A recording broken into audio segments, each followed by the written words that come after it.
Book of John. Remember Nicodemus came to him. Remember the story of Nicodemus? He was one of the Pharisees came to see Jesus at night.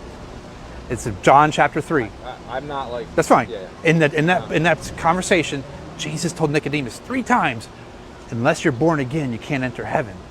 And a lot of people get weirded out about all that, but basically the Bible's saying when you're born again, this was what happened to me. I spent my entire life going to church. I wore the cross, I read the Bible, but the Bible talks about when you're really a Christian, you can tell them by their fruit. You can tell them by how they live.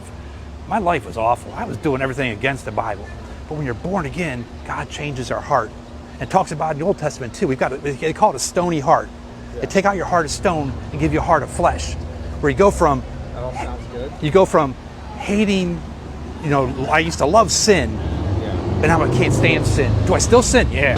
But before, I'd run to my pornography. I'd run to drinking. I'd run to lying. Because that's what I did. Yeah. I still call myself a Christian. But when I'm born again, now I can't stand that. Oh, sorry, I didn't know who to look at. Sorry, that makes me a bad person. But now I don't like sin.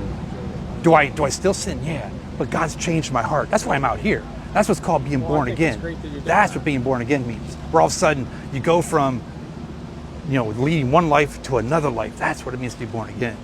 So that's what it says, talks about being born again in the Bible. There's a lot of weird concepts out there about that, but that's what that means. Yeah, So, yeah.